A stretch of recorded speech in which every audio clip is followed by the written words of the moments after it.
بسم الله الرحمن الرحيم. متتبعي قناه خراز عبد القادر، مرحبا بكم. تنتلاقاو من جديد في حلقه جديده. الحلقه ديالنا اليوم غنبداها بواحد التنبيه بعجاله. هذا التنبيه هذا تيخص رجال الامن، المؤسسات الامنيه، الدرك والشرطه، الزملاء ديالي والاصدقاء ديالي والاخوان ديالي في المهنه اللي هما الشرطه والدرك. تنهضر مع البوليس ومع الجدرميه، تصنتوا لي مزيان، البوليس الجدرميه. حتى اذا كان هو خدام في تماره ومراته تفرجت في هذه الحلقه تقول لي راه قال خراز نديوها الاجر. تشدوا شي واحد في حراسه النظريه ياك سيدي، شي واحد مجرم تشد بحال تلبس او مجرم كذا تنقلبوا عليه وتشد وخبرنا النيابه العامه وشدينا درنا في الحراسه النظريه ومرض، صاب شي مرض هو في الجيول مشدود عليه في الزنزانه ومرض. خصنا نعرفوا بعدا واحد القضيه نتفقوا عليها وهي راه قانونيا وكل شيء تيعرفها. الواحد ما يتراجعش في هذه القضيه هذه، هي الواحد تشدو على مع عائلته. اقول له اعطيني التليفون ديال امك ديال خوك ديال باك ديال نتيبك ديال جيرانكم، علم عائلته، علم عائلته بانه مشدود. هذه في الاول. علاش هذه القضيه غتنفعك؟ وفاش غتنفعك هذه القضيه هذه؟ ها هو مرض في الجيول، تعيطوا لك انت كضابط شرطه قضائيه صوت الدركه والتيولكا ودي راه مرض في الجيول، ديه للسبيطار، ما تخليش في الجيول، ماشي تقول لي كي بقيتي شويه مالك تقول اخوتي ضرني قلبي وتضرني راسي. ريح عفوا. شوف عطيه شي، جيب لي شي كالمين الله يرحم باك ولا شي اسبرو تيضرك راسك ولا سيدي دير لي بران. ما تحملش المسؤوليه هذه، ما تحملهاش. لا سيدي دير السبيطار، علم النيابه العامه ودير السبيطار. دخلتي للسبيطار الطبيب بغا يتفسحو خرجك الدواء، عطيوه هذا الدواء هذا. هنا فين قلت لكم انا عائلته، الا هو ديتي المستشفى وقال لك الطبيب اعطيه الدواء، اتصل بعائلته، اتصل بهم قول واش غتشريو هذا الدواء هذا، خصهم يشريو لك الدواء او خصك تشري ليه انت ما قديش تشري ليه انت ضابط شرطه قضائيه تقول وانا اش غنشري ليه، راك كفانا نعطيهم بعض المرات كارون نعطيهم ياكلوا كذا. اذا ارجع عند الطبيب ونتصل بالنيابه العامه. هذا ما عندوش عائله، الا ما كانش باغي يشريوش ليه وما عندوش عائله، مثلا ما جاوبوك لا عائله لا والو او بعاد، قال لك عائلتي راهم في ورزازات ولا ما عرفت شنو في شي بلاد بعيده، بالنسبه للدار البيضاء بالنسبه للرباط وعائلته بعيده وما كانش يتكلم هذه القضيه هذه.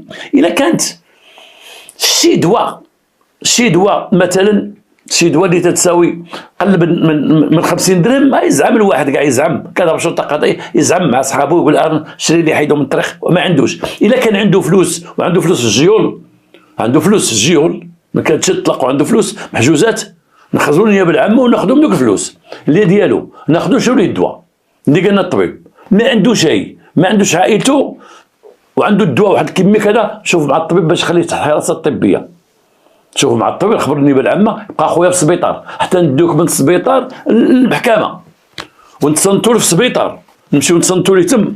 راه كاين اماكن خاصه في المستشفيات الكبيره بالنسبه للسجناء او بالنسبه للناس اللي تحت الحراسه النظريه، كاين تما ندخلوه تما خويا ويبقى راه الاشاره الطبيب، الطبيب ها هو خويا هذا راه ما عنده باش يشري لا دواء لا هذه لا ديك والسيد تيضرع ومريض ومهلوك، ما عندوش ناس الجيول، حنا ما عندناش نشريو الدواء، عيطو ما جاتش عنده الطبيب. هذا السيد عنده 24 ساعه الله يرحم والديك، يبقى هنا الدواء تعطيوه لنا نتوما كالدوله، نتوما السبيطار، نتوما تعطيو الدواء لهذا السيد، راكم تعطيو الادويه كثيره. هذا السيد ياخذ الدواء، هذا السيد الا كان الحال ديالو متضرر يبقى تحت الحراسه الطبيه، يبقى تحت الحراسه النظريه في المستشفى، تحت المراقبه الطبيه في المستشفى.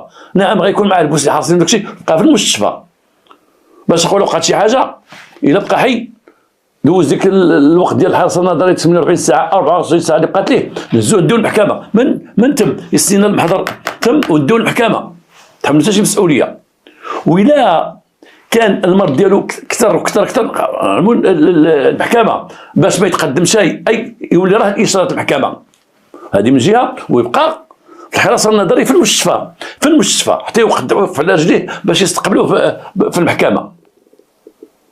هنا ما تنبقاو شيء وحدنا نقولوا البوليس قتلوا، الجدرميه قتلوا، كذا تيدخل واحد مريض وما تعطوش قضيه اهميه وتيموت في الجيون، انت ما درتي ليه والو يتحسب عليك قتلتيه. كاين مقرات كما قلت لكم في المستشفيات يبقى تحت الحراسه النظريه، كاين تما بوليسي والطبيب راه حداه المراقبه الطبيه، تما يدخل عليه يخرج عليه هما يعطيوه اخويا يتكلفوا به، كل واحد يقوم المهمه ديالو.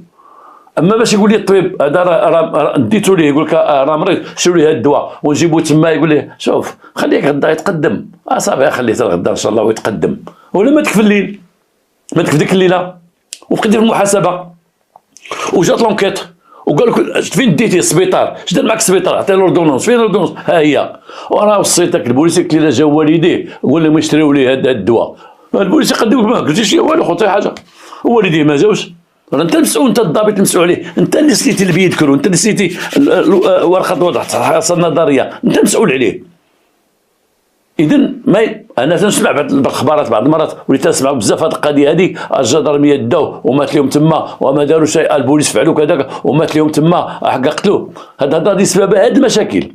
مريض السبيطار صافي الا غيعطي الطبيب الدواء وقاد يشري وعنده فلوس يشري وانت خصك هذاك الدواء اللي غيعطيه الطبيب الا قال لك هذا الدواء هذا شريه ليه وشراه من فلوسه مثلا او شاتو عائلته ذاك الدواء خص ذاك الضابط يوقف على ذاك الدواء ماشي نعطيه ليه هكا الدواء ونوض هو يبغي يتحرج معه كله ياكلوا في دقه ويسبب له مشكل. لا نعرف بانه عنده 2 حبات في الصباح 2 حبات في العشيه ندير لها حل اما نشوف على الجيولي نكتبوها في واحد الريجستر اي تعطيه كل ساعه تعطيه 2 كينات او كذا او كذا او بقى تجي اخويا من دارك وجي عطيه السيد الدواء ديالو ورجع لدارك او سير المكتب ديالك.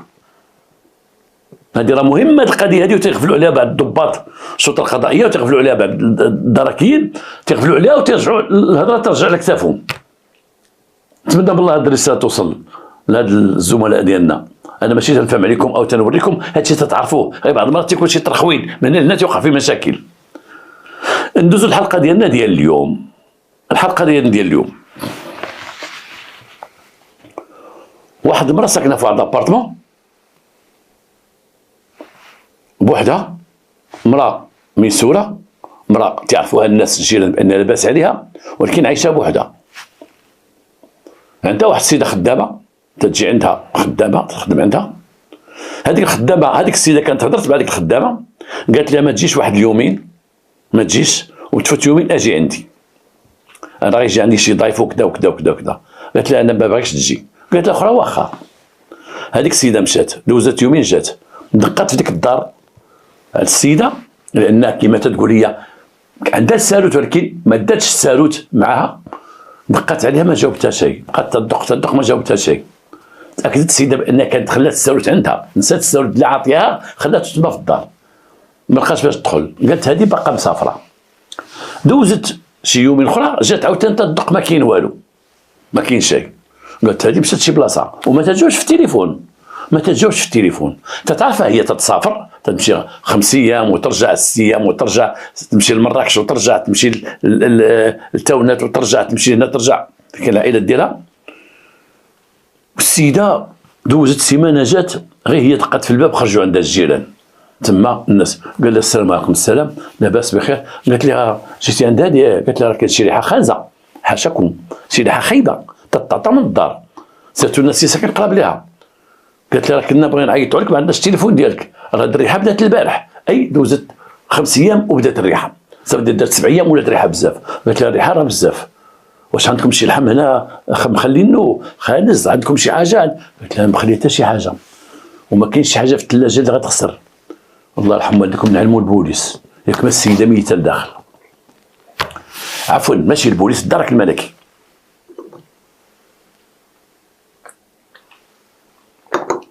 علموا الدرك الملكي لان تما فين ساكن الناس تحت النفوذ ديال الدرك الملكي ديك السكنه.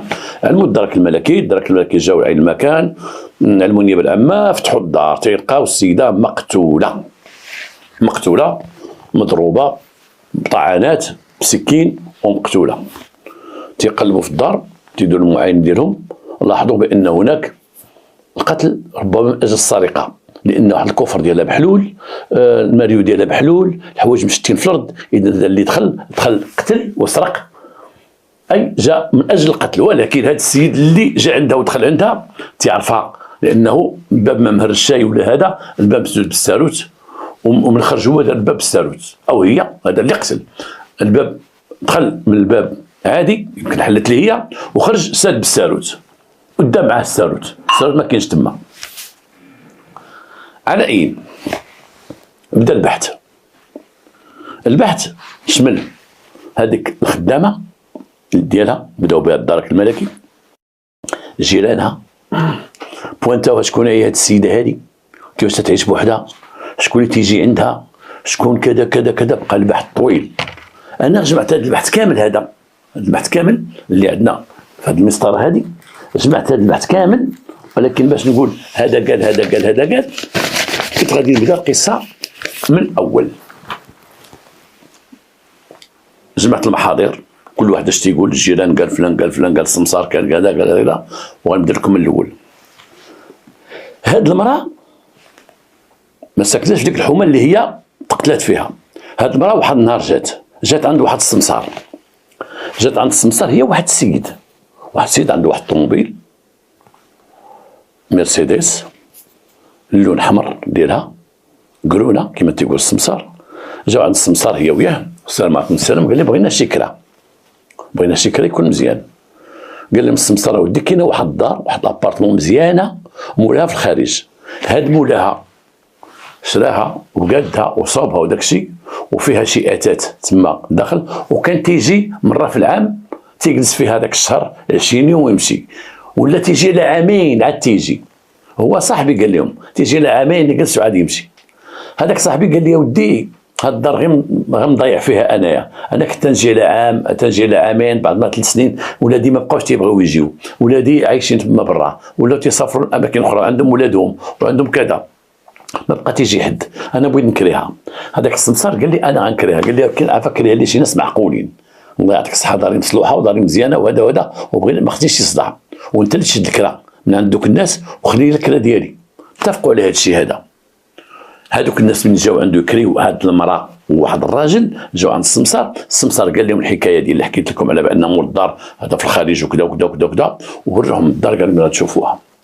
لقاو الدار فيها شويه د الاتات وفيها لا كويزين مقاده، وقال لهم بون نتوما بحال سيمي مبريك، بحال دار ماشي مفروشه، واخا مفروشاش بزاف. ديك السيده طلبت منه قالت له ودي انا بغيت نعاود الفراش كله، خص هاد الحوايج ديالك تحيدهم عليا. بون السيد قال له ودي، السيد خلى حوايجو هنا ما عرفش غندير. اتصلوا بالسيد في الخارج قال له بون راه كاين واحد الكراج لتحت راه ديالي، دير فيه دوك الحوايج.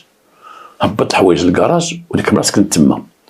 في الاول جابت ناس اللي غيصبغوا اللي غيقادوا، هذا نجار، هذه قاده هذه قاده هذه، ولكن بمعيه السمسار. كانت تمشي غير السمسار تتعرف، تقول لي عافاك شوف لي شي صباغ، شوف لي شي نجار، شوف لي شي تريسيان، تيوقف مع داك السمسار في هذه القضيه هذه. تدخل تخرج تقول له ودي راجلي اللي كان جا معايا، راجلي راه خدام وراه مشغول، راه تيجي من السيمانه للسيمانه مع 10 ايام 10 ايام، وراه هو اللي تيقول لي سير عند السمسار. تقول لها ما كاين مشكل، السمسار تيعاونها. السمسار بقى عارف شي حاجه عليها من هنا، عارف بان امراه كيما جات مع ذاك الراجل النهار الاول بان متزوجه وكذا وكذا وكذا، وبان رجلها عنده الاشغال ديالو في مدينه مراكش. اذا القضيه وقعت في النواحي الامين تانوت، والرجل في مراكش خدام في مراكش، تيجي ويمشي حسب ما تيقول السمسار. هاد السيده هادي كاينه واحد الحديقه تما تيجلسوا فيها العيالات، هي الحديقه اللي هي تيسترحوا فيها العيالات تيجلسوا فيها، كما تنشوفوا ناس حدائق وسط المدينه، تيكون واحد الحدائق وسط المدينه تيجلسوا فيهم العيالات اكثر من الرجال بزاف. العيالات اللي تيكونوا مسنات او العيالات اللي عندهم وليدات تيخرجوا تما يفاجئوا شويه ويجلسوا مع بعضياتهم ويتعاودوا الهضره وكذا وكذا وكذا. كانت تمشي ديك الحديقه كانت قريبه ليها، كانت تمشي ودات علاقه مع واحد البنات باقيين صغار كانوا تيجيو تما، اي صغار في العمر ولكن هما مزوجين، هما في الفلاش ديالها، حيت هي كانت شويه صغيره. السيده عندها تقريبا واحد 38 او 40 عام. تعرفت مع دوك البنات ولات تيجلسوا يتلاقاو في واحد البلاصه، يجلسوا ديما تيجلسوا في واحد البلاصه. هي قالت دوك البنات بان مزوجه ورجلها في مراكش وكذا وكذا، وقالت لهم بان هي شريفه، وعائلتها شرفاء، وبانهم كذا وكذا وكذا، وجدها كان فقيه وكان تيداوي بالقران، وهي تتعاود لهم هذا الشيء هذا، تتعاود وادى بها الحال، ولا تقول لهم تيكونوا جالسين راني نشوف يديك، تشوف شي وحده يديها تقول لها انت مثلا زهريه، ولا انت عندك وعندك وعندك وغيكون عندك وغيكون عندك وكذا وكذا وكذا. ما بين دوك العائلات تشهرت في هذه القضيه هذه، ولات تجي مع صاحبتها ولا تجي مع اختها تقول لها هذاك شوفي لها الزهر ما عندهاش كذا كذا كذا. من بعد السيده صرحت لهم قالت لهم ودي انا راه جيت لهاد الدار سكنت فيها، وراجلي راه فقيه كبير وعلامه، فقيه كبير، والوالد ديالي كذلك، وانا عندي شي بركه، وهاد البركه ما بقاش نبخل عليها على الناس، هاد البركه غنبقى نديرها في هاد الدار اللي سكنت فيها. يلا تعرفت معاهم وقالت لهم هاد الشيء هذا، ولا جاو معها لدارها وتيشوفوا دارها مصاوبه مزيان ومقدم مزيان وداك الشيء، وقالت لي ما ودي انا لما تنغيب هنايا اما تمشي عند راجلي، اما تمشي عند الزاويه ديال جدي، او تنكونوا غادي نديروا شي لامه نجمعوا فيها حنا الشرفه او كذا او كذا او كذا. تهضر مع الشرفه ديال ديك المناطق، تهضر على الشرفه ديال هذه المناطق كذا كذا كذا، ولا تيجيو عندها البنات وتيجيو هذوك البنات اللي تعرفت معاهم تعرفوا بنات اخرين تيجيبوا منها، تيجيبوا منها ولا تتشوف لهم، بينت لهم بان هي شوافه، بان هي تتشوف، وهي تتشوف كما تقول هي، كما تيقولوا هما في المحاضر ديالهم، تتشوف غير الناس اللي لاباس عليهم ولا كذا، وتتسافر تقول راه عيطوا لي لمراكش، راه عيطوا لي للرباط، راه واحد العائله عيطوا لي لكذا، راه واحد كذا واحد كذا، بانها تمشي عند الشخصيات لان هي شريفه وكذا وكذا. ولات دوك البنات اللي كانوا هما في الاول ثلاثه اللي ولاو صحاباتها، ولاو تيجيبوا لها، هي تطلب منهم لان هي قضات لهم غرضهم، دارت لهم التفوسيخه ودارت لهم هذه، والبنت اللي ما غتزوج دارت لها حيدت لها تخاف وكذا وكذا، خواتاتهم وداك الشيء، ولا تقول لها كان شي وحده تعرفوها وتكون مراه نقيه وكذا وكذا ولاباس عليها وقادة تشري البخور وقادة دير كذا مرحبا بها، ولا هما تيجيبوا لها عيالات، اي ولاو تيستمصروا ليها وتيجيبوا لها العيالات، والعيالات ما تيلقاوش شوافه. بعد العيالات انا تمشي كل شيء، ما تيلقاوش شي شوافه جديده في واحد الحي وتيبداو يشكروا فيها ويمدحوا فيها على داك الشيء تدير بان داك الشيء عندها بصح وكذا وكذا، تتشهر في ساعه وتلقى وحده تعطيها لوحده بحال العدوى، وحده تتلاقيها بوحده وحده تلاقي بوحده وتيبقاو يجيو عندها. ان كاين بعض الشوافات اللي تيخدموا في ديورهم مخبين او كذا، ولكن راه عندهم بحال الطبيب. كاين الشوافه اللي تيجيو الناس تيمشي للصال داتونت، راه ماشي زعما الشوافه مساليه، تيجيو تيجلسوا واللي خدام عندهم تجيب لهم اتي وداك الشيء، تدخل بالوحده بالوحده بالوحده وما خدامين بزاف منهم، كما تيديروا بعض الفقهاء. بعض الفقهاء تا هما تيديروا اشارات لراسهم وداك الشيء هذا، وانه تيداوي بالقران العظيم وبانه بالرقيه الشرعيه وبكذا كذا، وتلقى عنده لصال داتونت غير ما تيخرجوش ضريبه، تيدخل احسن من الطبيب. وبقات غادا على هذا الحال. الخدامه تقول كان تيجي عندها واحد السيد مره تيجي عندها واحد السيد، هاد السيد هكا يدير تقول تيجي وقالت لها، هي قالت لها هاد الشريفه نسميوها هاد الفقيهه هادي، هاد الفقيهه قالت لك الخدامه، قالت لها هذا راه عندي علاقه به وهو شريف وهو فقيه كبير وعلامه، والصراحه انا منو تعلمت راه كان صاحب الوالد وكذا وكذا وعلمني هذا الشيء وعطاني هذه البركه من عنده، بركه الوالدين وبركته هو، باش وليت شوافه وليت نحيد الثقاف وليت عند كذا كذا. ولكن قالت لها بغى يتزوج بيا وانا ما بغيت شيء، عنده مراته قلت لي لا كون ما كنتيش تزوج بك، واخا انت اكبر مني في العمر، وذاك السيد كان كبر منا في العمر، كان كبر منا، السيد تيلعب في 65 كذا وكان راجل مقدر وكذا. قالت لي انا عنده 3 دراري ما بغيتش نحارب مراته وكذا وكذا وكذا. وتقول لها من نقول لك استقبليه قول لي راه كاينه، ومن نقول لك قولي ما كايناش قولي ما كايناش. هذاك السيد كان تيجي كما تقول الخدامه وتيجي معمر، اي تيجي الكفر ديالو معمر، تيجي بالخضره تيجي باللحم تيجي بكذا تيجي بالفروي تيجي بكذا تيجي بكذا تيجي بكذا.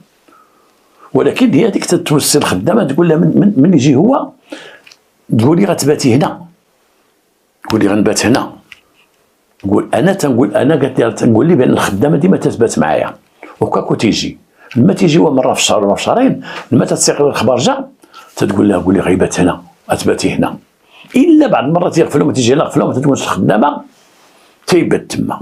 ولكن هي تتوصل الخدام تقول فاش نقول لك راه غيجي انت تباتي هنا، هي متى تبات تما احتراما لديك الخدامه تقول ليه خدامه وكذا وكذا وكذا وكذا وهذا وهذا ما خصش تعرف لينا كذا كذا. الخدامه كانت تصحاب رجلها بين بانه خليل ديالها تيجيب لها داك الشيء. شويه ولات تقول الخدامه لما يجي قولي لي ما كايناش، جاوبي على التليفون عندها التليفون فيكس قول لي ما كايناش، من طرف الصوت قول لها مسافره قول لها مشات كذا وكذا وكذا وكذا.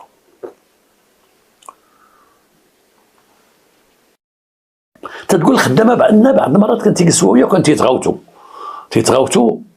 تيتغاوتوا لانه هو تتسمع تيقول انا عييت وانا صافي صار الله يجعل شي بركه راه كذا راه طاطا راه طاطا راه تيتغوتوا هي ما تستحلا تقول لها تنتغوتوا لانه هو تيقول صافي انا بغيت نتزوج بك، وتنقول انا طلق مراتك.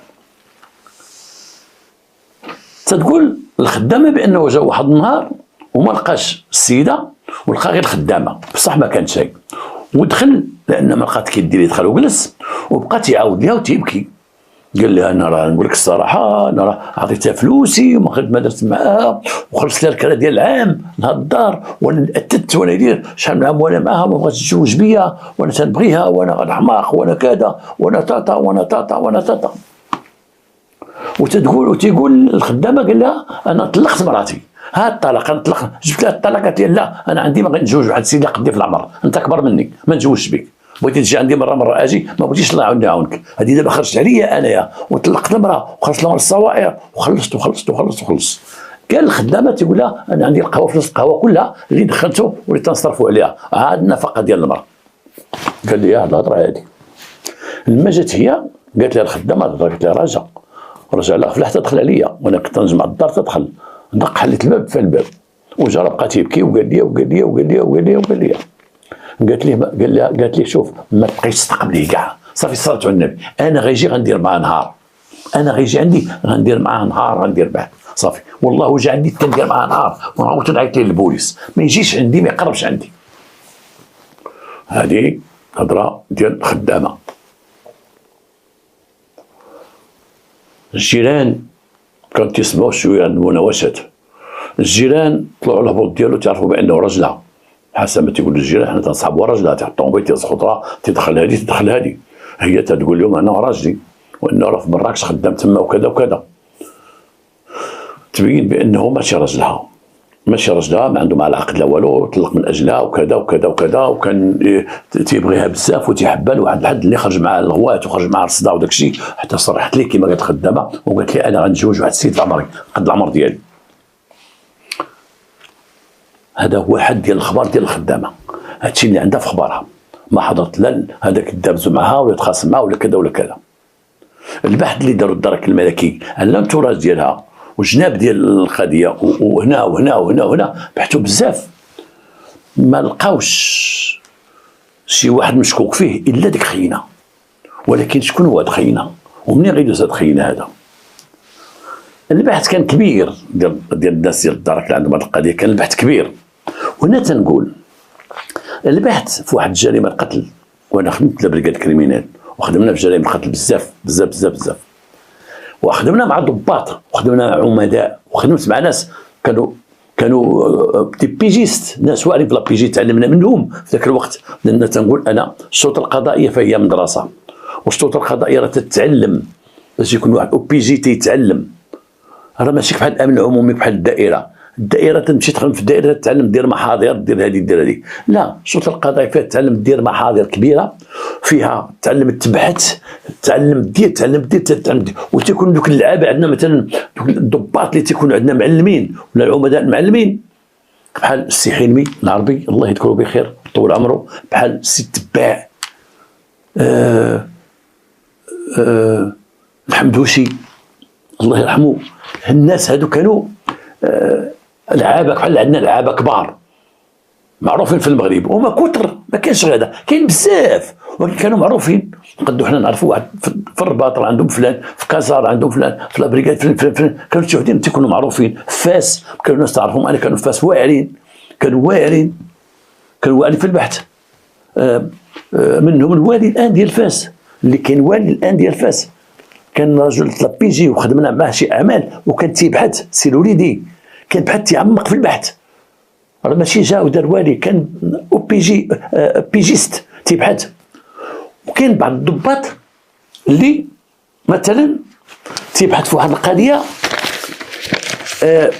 بحال جراح بحال طبيب جراح، اي كاين الطبيب اللي يدير واحد العمل يبغي يديرها تيدير سيكاتريس صغيره، السيكاتريس يفتح فتحه صغيره وتيشوف غير داك المرض اللي هو باين بحال المسرانه الزايده مثلا الله يحفظكم، المسرانه الزايده تيفتح غير المسرانه الزايده وحيده. وكاين الطبيب اللي تيدير فتحه كبيره تيشوف واش كاين شي اعراض اخرى سبتها هاد المسرانه الزايده، واش دارت شي مشاكل اخرى في الجناب.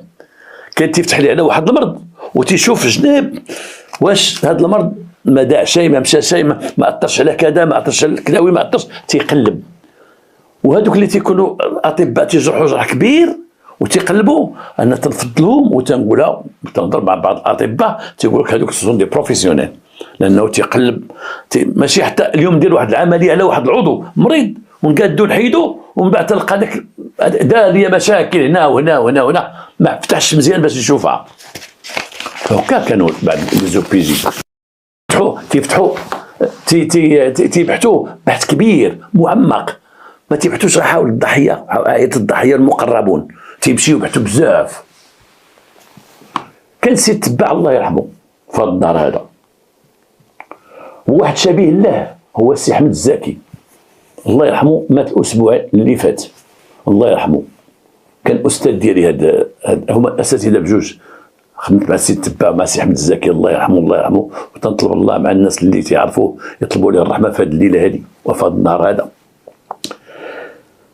كانوا ناس تنكون نبحثوا في هذه القضيه، تنبحثوا حول العائله ديال واحد المجرم وكذا وكذا، وتيخرج بعض الكره تيقول لك شوفوا اللي عنده شي ولد عمته فين ساكن، شوفوا اللي عنده شي خالو، ما عندوش شي خالو، تتقول لي ما نبحثوا معاه، تتسول عنده خالو يمكن ناس ضربوا عند خالو، ويلي تيجرك البحث غير هنا وتيجرك ليه تيجرك ليه تيجرك ليه تيجرك ليه، تيبحثوا من ما تيلقاوش ديال لونتوراج ما يفيد، تيبقى يقلبوا على الجناب، تيبقى يقول لك نتحركوا العيون. هنا الدرك الملكي اللي مكلفين بهذه القضيه هذه واللي تنحيوا من هذا المنبر، كان واحد الشاف ديال لابيجي ديال البريغاد جوديسيال اللي دار هذه المسطره، ما اكتفاش باش يبحث غير خدامه وهذا عائلتها كذا كذا، ولكن هو بغى يعرف شكون هو ذاك السيد، شكون هو ذاك السيد. ما لقاوش شي كاري الزواج عندها، الخدامه ما كانش مزوج بها، الخدامه قالت لها تيدابزو، قالت لي ما نتزوجش بك، ولكن شكون هذا السيد هذا؟ هنا دازو قالوا بعدا شكون اللي كرا ليها الدار، شكون اللي كرا ليها الدار هذه السيده هذه، شكون اللي كرا ليها فرنسا، واش اتصلوا به مباشره كذا؟ قالت لا، الناس يقول تما جابهم السمسار، مشاو عند السمسار وتعرفوا على السمسار. هنا السمسار لحسن الحظ راجل عامر وعرف اش تيدير، ساق الخبر بان السيده تقتلت، ولكن هو بعيد عليها في السكنه، ساق لها الخبر تقتلت، ما جا عندها حتى النهار اللي بغا يدير الكرا ديالو، ولكن تفاجئ الناس قالوا له ودي الدار مسدوده، راه شاد المخزن وراه السيده تقتلات في الدار وكذا وكذا وكذا. وراجلها ما كاينش، ما جاش عندكم، ما كانش حاضر، ما كان زعما الى راجلها يحل ليه مشكل ديال الدار باش اما يخلص في الكرا، اما يرد ليه المفاتيح، اما يدير شي حل مع المحكمه كذا. هنا هذاك السمسار ساق الخبر بان هي ما مزوجاش، وهذاك السيد تيقولوا لا ما كانش مزوج بها وكذا. وجا عنده الدرك الموصولي قال لي انت كريتي واحد النهار واحد السيده فلانه كريتي لها كذا كذا، قال لي مودي سقط الخبر توفات، ومشيت لتما لعين المكان وسقط الخبر بان الدار مسدوده، سد المخزن، وسولت على راجلها، هذا راجلها تتعرفوا؟ قال لهم تنعرفوا، راه جا هو وياها من هنا لعندي، جا هو وقال لي انا راجلها عنده طوموبيل هكا كي دايره وجا وجلس معايا وكذا وكذا، وانا اللي جبت لي نجار وكان حاضر معايا، وجبت لي متريسيان وكان حاضر معايا وهضر معايا، وقريب لنا من البلاد، قريبنا من البلاد، راه البلاد ديالي انا اللي هي واحد الدوار قريب للإيمن تانوت. قال لي راه، قال لي راه ولاد عمو تما، وعاود على ولاد عمو تنعرفوهم من قبيلتنا، وقبيلتهم مشاو تما، واحد النهار عيط لهم بالتليفون ودوزهم ليا، عارف النمره ديال الطوموبيل ديالو؟ قال لهم لا سيدي ما عرفتش النمره ديال الطوموبيل ديالو. ديك الساعه ما كانت لا كاميرا لا والو، الحمد لله شحال من مشاكل حلتهم الكاميرا، وعندي حلقه قادمه على الكاميرا، خاصه على الكاميرا، باش نوريو للمغاربه بان المغرب في حاجه الى الكاميرا، العالم في حاجه الى الكاميرا، العالم ولا اليوم في حاجه الى الكاميرا. ديك الساعه ما كانش الكاميرا، مع الطوموبيل كانت توقف قدامه، كان عمره ما خدا لها النمره وداك الشيء، ولكن قال لي مودي العائله ديالها فين كاينه كاينين حسب الحوار، كنت نهضر انا وياه ودوزهم لي واحد التليفون وهضرنا وتكلمنا كذا وكذا وكذا. قالوا هذا السيد انكونيتو ما معروف شيء، ولكن نمشيو نسولو اللي تيقول راجل ماشي راجل، غادي يمشيو لهاد الدوار، هزو السمسار وداو لذاك الدوار وفعلا تلاقاو بديك العائله اللي كان هضرت معاهم داك الشيء وقالوا له هي هذاك ولد عمنا وسميتو فلان بفلان وكذا، وجدوا ها هو مصور مع ولدي، ها هو مصور مع جا عندنا هذه في العيد الكبير. عرفوا بان قال لهم هذا هو السيد. ولكن هذا السيد في كان قال له سيدي راه في مراكش، عنده قهوه في مراكش، سميتها. هنا رجال الدرك وبدا موافقه السيد نائب وكيل العام حين استشارته قال لهم انتقلوا الى المكان. على اي مشاو ولقاو السيد، داو البريكه تما مراكش ديال الدرك، دخلوا معاه ما علاقتك بفلانه. تيقول واحد الدرك الناس اللي يخدموا المسطره تيقول بانه الرجل تغير وتبدل من صور، يتبدل فين دامو في حالته ولا صفر، الرجل تيترعد. عرفوا كاين قال لي هذيك تنعرفها وهي شوافه وانا عندي القهوه ديالي ولكن انا فقيه وتعرفت معها في هذا المجال كذا كذا، وبغيت نتزوج بها ما بغات شاي، ومن اجل طلقت مراتي مشيت في حالاتي. انت تطلق مراتك؟ قال لي ايه. ما رضيتيهاش؟ قال لي لا. فين ساكن؟ قال لي انا ساكن مع الاخ ديالي. طلقت الدار اللي كنت ساكن فيها وسكنت مع الاخ ديالي. ايوا انت عندك القهوه عندك كذا كنتي غا كاري. انا كنت كاري وطلقت الدار. عطينا خوه سميتو فلان. خوه جابوه عزلوه في واحد البيت واحد البيرو. قال لي خوك فلان مول القهوه. قال ايه ساكن معاك؟ قال لا ما ساكنش معاك في الدار. لا كان كاري. هو فين كاري؟ لا هو عنده فيلا ديالو. ايه مراته فين هي؟ طلق المراه وعايش بوحدو. قال غير يجيب شي وحده، الله ما تجيب شي وحده. رجعوا الاخر قالوا يلا نمشيو معاك للدار ديالك الكذاب. يلا رجع نمشيو معاك للدار ديالك. مشاو مع الدار ديالو، دخلوا للدار. عارف مرقمي يقول دينا للدار لان خوك راه عطينا الدار. داو للدار قلبوا الدار تلقاو شي تكاش ديال ديك المراه، تلقاو الذهب ديال ديك المراه، تلقاو فلوس ديال ديك المراه. لان هادشي هي ما يقول لهم هذه ديالي تقول لا قلتي هاد الحوايج ديال مرتك غنجيبو مرتك نسولوها. الا قلتي الذهب ديال مرتك غنسولو مرتك اللي مطلقها نسولوها. لا لقيتي كذا. السيد لقى شي وراق ديالها وباسبور ديالها، ولقى بزاف د الحوايج تما نسويه كلها ديالها، حتى الفلوس جامعهم في واحد القنت مع الذهب ديالها. اش قلتي؟ قال لهم خرجت عليا على فلوسي، خرجت لي على مرتي، خرجت لي على ولادي، خرجت لي على كل شيء. في الاخر بغا تزوج واحد اخر. اعترف قال لهم بغا تزوج واحد اخر. صافي عرف راسو بانه ماشي الاعتراف سيد الادله تسيط الاعتراف، ماشي غير اعترف صافي انت صافي الاعتراف سيد الادله صافي. لا ادله سيد وراو الادله. هادو حوايجها هادو كذا هادو ديالها عرضوا داك الشيء على الخدامه. لما جابوه معاهم تعرضوا على الخدامه. هذه الشيطه كتلبسها، هذه ديالها هذيك كتشوفها في يديها. عندما يقول اعترف بانه ذاك النهار تيقول نهار القتل تقول جيت عندها وعرفت بان كاين غاب وحده وجيت بالليل وحلت ليا ودخلت وبعت طوموبيلتي ودخلت عندها. قلت لها اليوم بغيت تقول لي هضره واحده تقولها ليا.